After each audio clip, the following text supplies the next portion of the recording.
Have you ever spent nights being plagued by negative thoughts? Perhaps you get insecure about certain aspects of your life or feel like something is about to go wrong. These constant negative thoughts can drive unnecessary fear and hinder you from being your best self. So, to help you conquer this, here are 6 ways to overcome negative thoughts.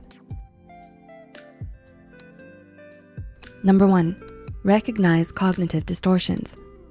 Do you have a tendency to think in extremes? Perhaps your friends didn't reply to you immediately and you assumed it meant they don't want to be friends with you anymore. Or maybe someone made a comment about you and you took it to mean that they hate you. This is a type of cognitive distortion known as black and white thinking, and it can greatly harm your mental health. Remember, your mind is so powerful that it can convince you of something that isn't necessarily accurate, which can reinforce negative thinking. This is why it's important to make an effort to be aware of such thoughts and distortions so you can start to challenge these thoughts. Number 2, building distress tolerance. How do you respond to stress? Distress tolerance is a person's ability to manage their internal emotional state in response to self-inducing factors, which can include negative thoughts. This requires the ability to take a step back, pause for a few moments, or a few days to recenter yourself, and then take action. Keeping calm in the face of stress doesn't signify nonchalance towards the problem, or that you're suppressing your feelings, but instead it allows you to feel in control of your emotion and behavior, instead of letting your emotions control you. Some ways to help you build distress tolerance is to be aware of what stress feels like in your body. This may be labored breathing, tension in your neck or back, sweating or clenched fists. These symptoms are normally felt before action is taking place. In between the stimulus, what is happening, and the response, how you act. You should take a moment to regain control of your body and thoughts and later make a decision on how to move forward. After all, you have the power to decide if you wanna act in accordance with your temporary emotions and feelings, or if you wanna act based on healthy logic, your values, and what's in your long-term best interest. Number 3, changing the perception of the problem or reframing. Linda and Charlie Bloom, MSW, suggested that another great way to overcome negative thoughts is by reframing the problem from one that is negative to one more hopeful. One way of reframing is by redefining a problem as a challenge. For example, instead of feeling defeated or powerless because you have to give up your dream school due to financial problems, you can try to apply for a scholarship, look for financial help from appropriate institutions, or perhaps work part-time while studying. Reframing problems gives you power because you are owning your problem instead of letting the problem own you. Number 4, self-soothing coping skills. Another way you can overcome negative thoughts is by applying self-soothing coping skills. These skills are the first aid for stressful thoughts. Examples of skills are A, affirmations.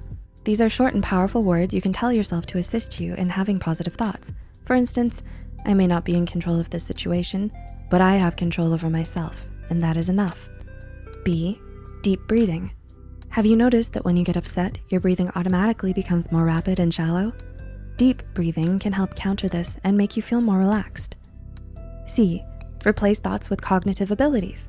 If you feel that your thoughts overwhelm you, try to put them aside for a little while and distract yourself with other cognitive-based abilities, such as learning a new task, doing crossword puzzles, or Sudoku. And D, replace thoughts with grounding physical activities. According to a psychosomatic literature by Wong, triggering thoughts that activate the fight or flight response can be reduced through positive physical touch and pressure. Some examples you can try include counting your breath, bringing attention to both of your feet and noticing how they feel on the ground, placing a hand on your heart, or touching something soft like your pet's fur or a fuzzy blanket. Number 5, release judgments. Do you have some brutal opinions about yourself?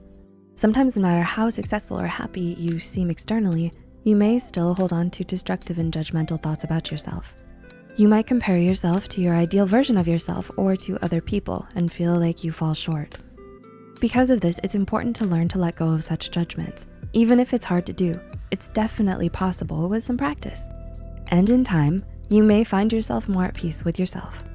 And number 6, express your thoughts and feelings in a journal or with people whom you trust. Can you talk about your feelings, or do you tend to bottle them up? When you start to constantly ruminate over your negative thoughts, it can start to negatively impact your day-to-day life. For this reason, it's important to find healthy ways to express your thoughts and feelings. Perhaps you can find a close friend or loved one to talk about it, or you can write them down in a journal. If you're not too fond of writing, you can also try out many different kinds of journaling, such as visual journals, where you create sketches and drawings, or you can record or dictate your thoughts to a phone recorder. Have you tried any of the tips we've mentioned? Let us know in the comments below. If you found this video helpful, be sure to like, subscribe, and share this video with those who might benefit from it. And don't forget to hit the notification bell icon to get notified whenever Psych2Go posts a new video. The references and studies used in this video are added in the description below. Thanks so much for watching, and we'll see you next time.